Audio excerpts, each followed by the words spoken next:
Guerrero está bajo una ola de violencia que mantiene a su capital, Chilpancingo, en uno de los peores periodos de inseguridad. Este fin de semana, en esa urbe, 6 transportistas fueron asesinados, 4 resultaron heridos y 9 vehículos de transporte público resultaron con daños por impactos de bala, incendios, bombas molotov, mientras que en Acapulco mataron a 5 personas y una persona más resultó herida. Es catastrófica la situación que hay en Chilpancingo. A lo ocurrido durante el fin de semana hay que sumar lo que ocurrió hoy, este día, donde se observó en la carretera, en la autopista México-Acapulco, a los pobladores neutralizando a las fuerzas de seguridad. Incluso secuestraron un vehículo federal, estos de los rinocerontes, estos vehículos blindados que ve usted que tienen las fuerzas de seguridad, sin que las autoridades hicieran absolutamente nada. Además, con ese vehículo atacaron oficinas del gobierno del estado. Tras casi 12 horas de caos, enfrentamientos y bloqueos, los manifestantes liberaron los caminos. 4 policías estatales y 8 elementos de la Guardia Nacional resultaron lesionados. Hay un líder de transportistas que se supone que está relacionado con los ardillos, que serían los que habrían provocado estos enfrentamientos, que está detenido. Pero de quienes protagonizaron los enfrentamientos, ahí, detenido y acusado, no hay nadie.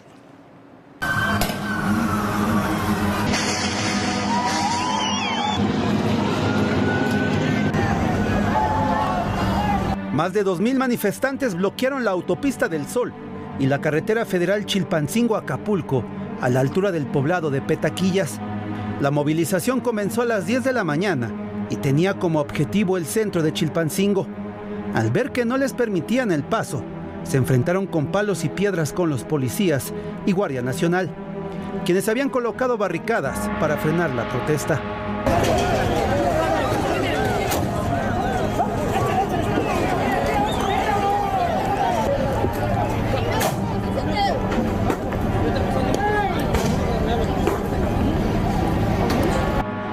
A pesar del esfuerzo de los agentes, los manifestantes atravesaron el cerco de seguridad y continuaron su camino hacia el Parador El Marqués. Robaron a la policía estatal un vehículo blindado, conocido como Rinoceronte, y lo utilizaron para entrar por la fuerza a las instalaciones del Congreso de Guerrero.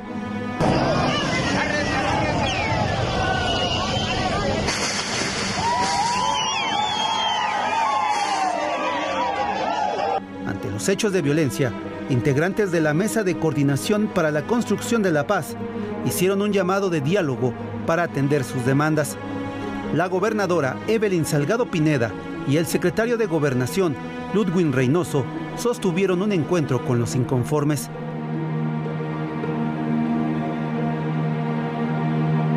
A fin de evitar más confrontaciones, desplegaron policías desarmados en distintos puntos de la ciudad para garantizar el libre tránsito y la seguridad de la ciudadanía. Además, pidieron a la población evitar caer en desinformación y noticias falsas. Esto luego de que en redes sociales circuló información sobre el supuesto secuestro de la alcaldesa de Chilpancingo y otros 3 colaboradores. En un principio se dijo que la movilización ocurrió para exigir la liberación de 2 personas detenidas. Más tarde, se confirmó que fue para solicitar carreteras y caminos en los municipios de la montaña. El secretario de Seguridad Estatal, Evelio Méndez Gómez, informó que 4 policías estatales y 8 elementos de la Guardia Nacional resultaron lesionados. Se prevé que este martes continúen las protestas.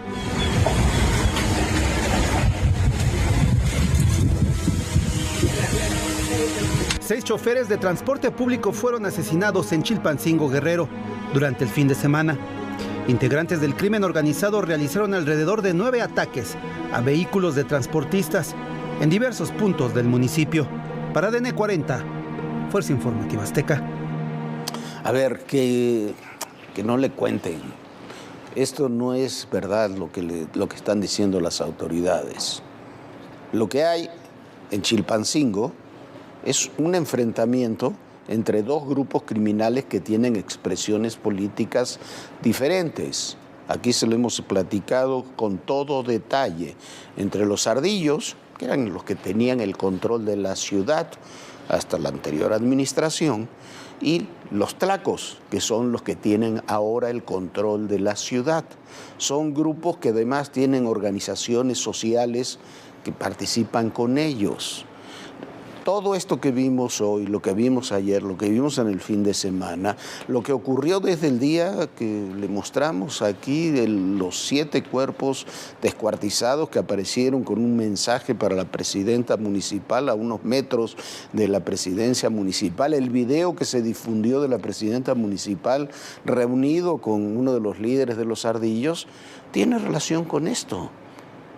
Hay todo un movimiento que implica una lucha entre 2 grupos criminales por el control de la capital del Estado. El Estado no interviene, el Estado no actúa. Cuando uno ve la forma en que actuaron ante esta situación, ante esta movilización, dicen fueron rebasados simplemente al ver las imágenes, no tenían ni una valla bien hecha los policías, les robaron los rinocerontes. Y con los camiones atacaron los lugares. Es vergonzoso lo que está ocurriendo. El control de Chilpancingo no lo tienen las autoridades, los tienen los grupos criminales luchando entre ellos. Y parece que no es el único estado, Viviana, donde eso ocurre. No, Jorge, hay que voltear a ver qué está pasando en Nayarit. Lamentablemente los puntos más turísticos del país es donde están teniendo más problemas. Lo vemos en Guerrero, lo vemos en Nayarit, lo vemos en Quintana Roo. Pero bueno, vamos a regresar a Nayarit. Ahí hubo una situación más terrible de violencia. Otro periodista asesinado, el corresponsal de La Jornada, Martín Sánchez Íñiguez. Esto fue en Nayarit justo y bueno, este estado está regresando a sus mayores niveles de inseguridad. En Toluca, al mismo tiempo, en un lugar nuevo, Toluca, porque eso, Toluca, sí, el Estado de México había problemas, pero en Toluca no. También regresó la violencia que comenzó la semana pasada. Hoy un grupo de sicarios quemó el mercado de la ciudad, dejando 9 muertos. Nuevamente estamos hablando de enfrentamientos entre grupos criminales, quizás porque un gobierno se va y el otro llega. Y dicen que lo que está ocurriendo en Toluca es que el cártel Jalisco Nueva Generación quiere decir algo así como ya llegamos nosotros también. Luis Martín Sánchez Íñiguez, de 59 años, fue encontrado sin vida el pasado 8 de julio en la comunidad El Aguacate, en Nayarit. Su cuerpo estaba dentro de una bolsa negra y con un mensaje clavado al pecho. Era reportero de La Jornada y colaboraba también con el medio digital local Crítica Digital Noticias. 3 días antes del hallazgo, Luis Martín fue privado de la libertad por un comando que se llevó un disco duro y el gafete del periodista. De acuerdo con reportes, Luis Martín realizaba una investigación periodística de manera independiente, junto con Jonathan Lara Ramírez y con Osiris Maldonado de La Paz, a quienes también privaron de la libertad, pero que fueron encontrados con vida ese mismo 8 de julio. Luis Martín Sánchez se convirtió en el 4º periodista asesinado en lo que va de este 2023. El pasado 23 de mayo, el periodista y exfuncionario municipal Marco Aurelio Ramírez Hernández fue asesinado a tiros en la ciudad de Tehuacán, Puebla, mientras que el 11 de mayo, el periodista Gerardo Torres Rentería fue atacado a balazos en el balneario de Acapulco, en Guerrero, donde perdió la vida. Y en febrero pasado, José Ramiro Araujo, fotógrafo de noticias, fue asesinado en Baja California. De acuerdo con la organización Artículo 19, un total de 157 periodistas han sido asesinados en México desde el año 2000. En posible relación con su labor, la violencia también se hizo presente esta madrugada en la central de abasto de Toluca, Estado de México. En un video se observa cómo llegan varias personas a la nave comercial número 7, realizan disparos y tras matar a 8 personas, lanzan lo que parece ser gasolina. Enseguida le prenden fuego y escapan a bordo de un vehículo.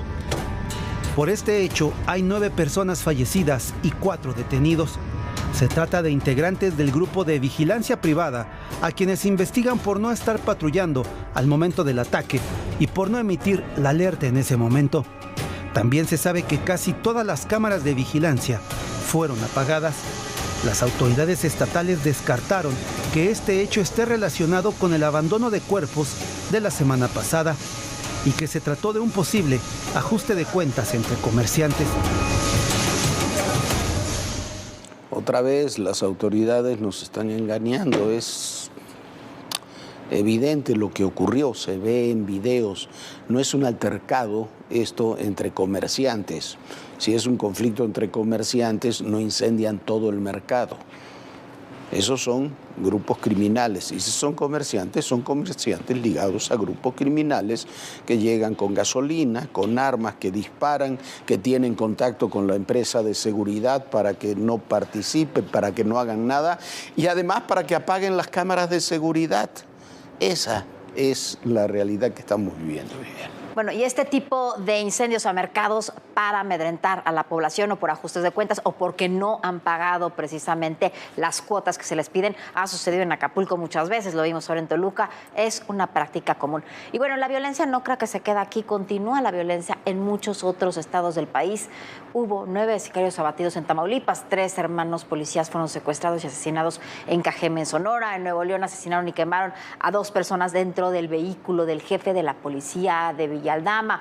Cada vez faltan más abrazos y sobran, por supuesto, la violencia y los balazos. En la colonia Valle Verde de Ciudad Obregón, Sonora, fueron localizados los cuerpos de los 3 policías secuestrados el 30 de junio. Se trata de los hermanos José de Jesús, Carlos Armando y Marco Antonio López Félix, pertenecientes a la Policía Municipal de Cajeme. La Fiscalía señaló que una de las líneas de investigación está dirigida hacia sicarios de los menores del Cártel de Sinaloa. En Tamaulipas, integrantes de una célula del Cártel del Golfo atacaron a militares cuando realizaban un recorrido por el ejido San Germán, municipio de San Fernando. 9 delincuentes fueron abatidos. Mientras tanto, en Nuevo León, el jefe de escoltas del alcalde de Villalbama y secretario interino de Seguridad Pública Municipal, Raúl Montañez, fue atacado cuando viajaba en un automóvil junto a un acompañante. Pese a reportar la agresión, la unidad fue encontrada horas más tarde en la carretera Colombia de Salinas Victoria. El vehículo fue incendiado con 2 personas en su interior. Las autoridades negaron que se trate de miembros de la corporación municipal ni mandos y que se realizan las pruebas de genética para conocer la identidad de los cuerpos. El fin de semana, 214 personas fueron asesinadas en el país. El Estado de México y Guanajuato fueron las entidades más violentas, con 27 homicidios dolosos cada una. Para ADN 40, Fuerza Informativa Azteca. Bueno, y cuando se realizaba la reunión internacional sobre fentanilo que convocó el gobierno de Estados Unidos, se confirmó por una investigación realizada por los servicios forenses de Baja California, sobre todo en Tijuana, la alta incidencia de muertes por sobredosis de fentanilo en México. La versión de que en nuestro país no se produce ni se consume esa droga queda cada día más desacreditada. El secretario de Estado de Estados Unidos, Antony Blinken, se reunió virtualmente con representantes de 84 países para formar una coalición que aumente la cooperación en la lucha contra las drogas sintéticas, sobre todo fentanilo. Entre los participantes sobresale México, como la principal vía de entrada de la droga a la Unión Americana, pero no hubo representante de China, principal país en el tráfico de precursores con los que se produce el fentanilo. El país asiático rechazó la invitación debido a que considera que Estados Unidos ha transmitido un mensaje equivocado al imponer sanciones a empresas chinas por el tráfico de droga. En su reciente visita a China, el tema era una de las prioridades de Blinken, quien en esta ocasión dijo que las organizaciones criminales que trafican drogas sintéticas son muy hábiles para explorar los eslabones débiles del sistema. Cuando un gobierno restringe el precursor químico, los traficantes lo compran en otro lugar, y cuando un país logra cerrar la ruta, los criminales se trasladan a otra. Blinken prometió más sesiones de trabajo y un encuentro presencial durante la Asamblea General de la ONU prevista para septiembre, pero el problema por el consumo desmedido de fentanilo no solo es en Estados Unidos. México comienza a reconocer las cifras del elevado consumo, sobre todo en la frontera. Una prueba novedosa en Mexicali y Baja California corroboró que el 23% de más de 1,000 cuerpos enviados a la morgue durante el último año dieron positivo en fentanilo. Hay que ponerle un nombre, un rostro. Y que vienen todas las demandas internacionales. Una ciudad tan complicada como es la Ciudad de México. Ya llegamos a Aguililla, esta ciudad, la entrada a la Tierra Caliente.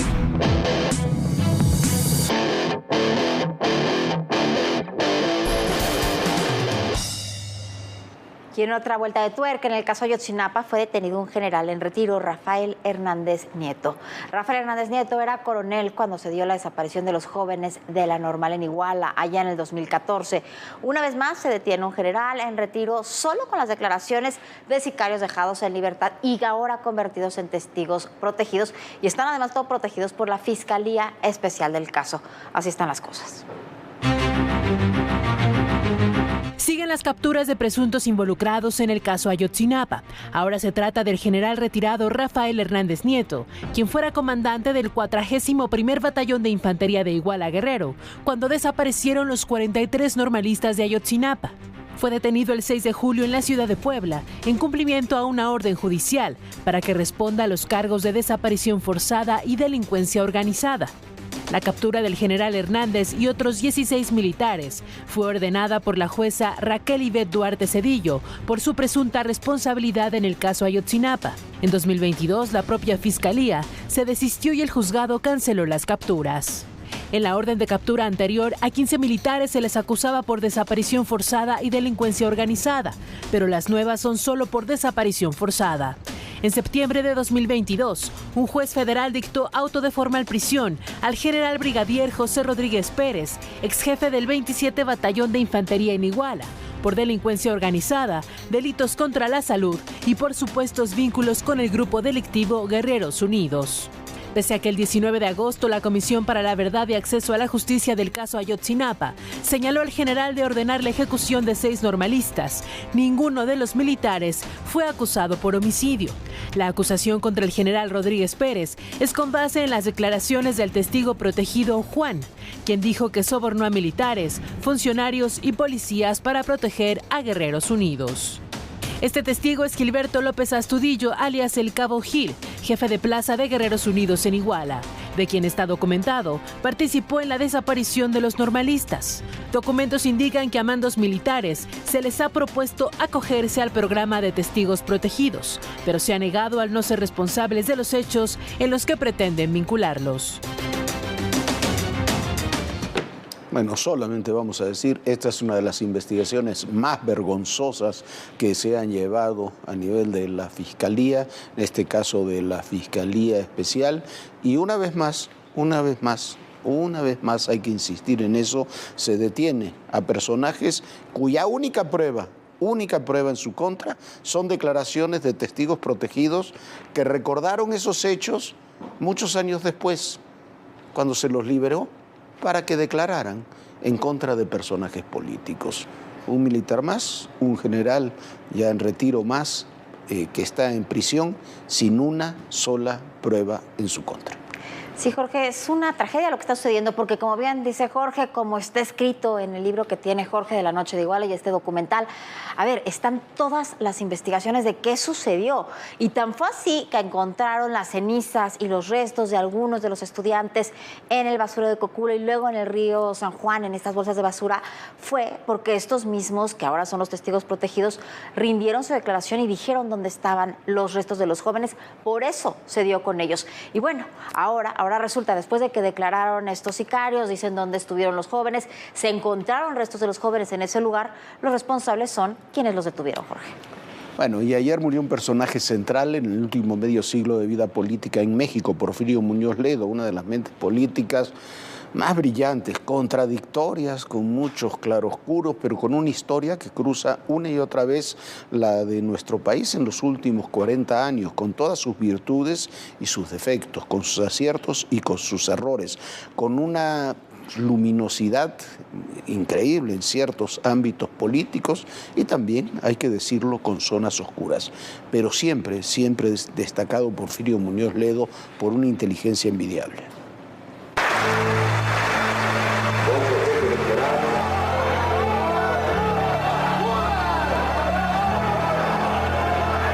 Era el sexto informe de gobierno del presidente Miguel de la Madrid, el cual fue interrumpido por Porfirio Muñoz Ledo y otros legisladores de la oposición.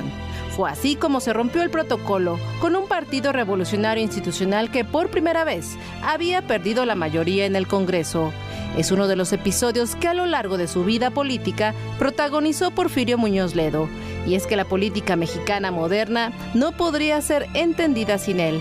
Militante del PRI hasta 1989, optó por fundar junto a Cuauhtémoc Cárdenas, Solórzano e Ifigenia Martínez la corriente democrática que daría paso al Partido de la Revolución Democrática, el PRD. Un personaje de contrastes, un gran orador, un profesional de la política, convertido en el primer senador de oposición de 1988 a 1994.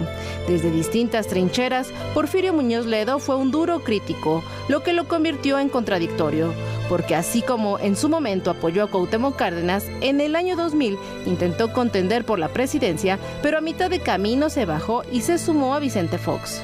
Fue representante del IFE y fue elegido como su presidente nacional. A lo largo de su trayectoria política ocupó diversos cargos en la administración pública. Fue secretario de Educación Pública durante la presidencia de José López Portillo y secretario del Trabajo y Previsión Social con Luis Echeverría. La política externa también forman parte de su extensa trayectoria política, pues se desempeñó como representante de México ante la Organización de las Naciones Unidas y embajador ante la Unión Europea, Bélgica y Luxemburgo.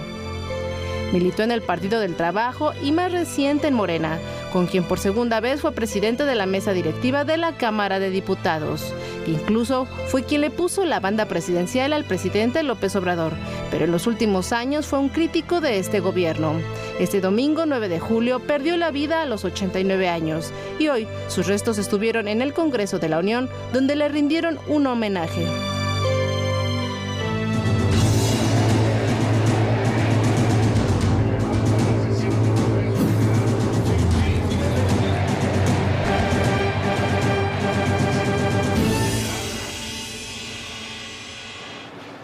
Bueno, el Movimiento Ciudadano ha entrado en un proceso de profundas diferencias internas ante la decisión de ir solos en el 2024 o sumarse a la alianza. El tema ha dividido a la dirigencia del partido y a sus gobernadores en un proceso donde es mucho lo que está en juego. Las diferencias internas del Movimiento Ciudadano han comenzado a ver la luz. Su líder nacional, Dante Delgado, asegura que la mejor opción rumbo al 2024 es ir solos para convertirse en un partido bisagra en la siguiente legislatura. Pero hay quienes piensan que es mejor sumarse a la Alianza Va por México, con tal de abrir más expectativas legislativas y políticas. Para especialistas, el error es no entender que podrían ir a una elección presidencial en una alianza parcial con el Frente, como probablemente hará el Verde con Morena, que podría potenciar, no disminuir su capital político. El mayor reto de Movimiento Ciudadano está en puerta y es la gubernatura de Jalisco, que está en sus manos en estos momentos, pero que en 2024 será renovada. El actual gobernador, Enrique Alfaro, tiene sus apuestas en Clemente Castañeda, pero Dante prefiere al alcalde Pablo Lemus. El líder nacional del partido asegura que no hay divisiones. No hay división. Puntos de vista diferentes. Y este lunes, Enrique Alfaro anunció que tras dejar la gubernatura de Jalisco, dejará la vida política. También negó que exista una fractura con el líder nacional de Movimiento Ciudadano, aunque recalcó que disiente en decisiones como la no participación del partido en las elecciones del Estado de México, donde MC decidió no postular a ningún candidato, así como la decisión para los comicios en Coahuila. La semana pasada, Movimiento Ciudadano informó que tendrá su reunión de Consejo Nacional en julio, mientras que elegirá a su candidato para las elecciones presidenciales de 2024 hasta diciembre.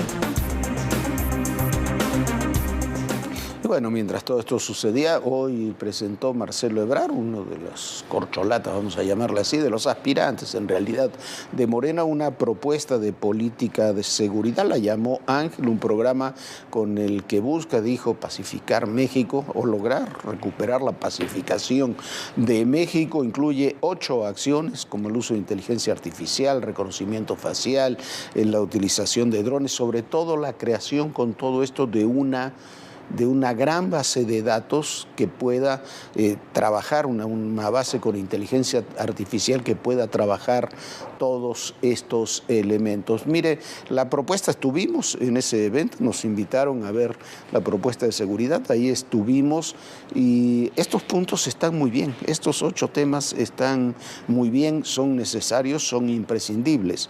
Lo que no se dijo es qué va a hacerse o qué se propone hacer con la Guardia Nacional, con las policías estatales y locales, con los militares en tareas de seguridad, con las fiscalías, con la policía de investigación, con las tareas sociales que tienen que girar en torno a todo esto. Nos decía el equipo de Marcelo Ebrard que lo van a ir presentando a lo largo de las próximas semanas para ir presentando en cada semana una propuesta adicional a los temas de seguridad. ¿Puede estar usted de acuerdo o no? A mí lo que me parece destacado es que después de prácticamente 2 semanas de este ejercicio que han hecho en Morena, es la primera propuesta concreta sobre un tema tan importante como es la seguridad, que no diga simplemente hay que continuar con las tareas de la 4T.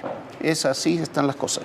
Bueno, Jorge, sí, sin duda, y bueno, interesante este programa, pero como bien dices tú, en un par de días van a empezar a hablar, se habla de una reforma judicial para que se pueda hacer mucho más expedito la forma en que se consignan los ciertos delitos para que no haya tanta impunidad como la que tenemos en nuestro país. Y bueno, dice la gente, platica la gente del equipo de Marcelo Ebrard, que esto lo irán diciendo poco a poco conforme vayan pasando las semanas, que sin lugar a dudas, como dice Jorge, es importantísimo que haya propuestas en estos recorridos que han sido, bueno, prácticamente recorridos para turistas. Ahora hay que presentar propuestas, Jorge.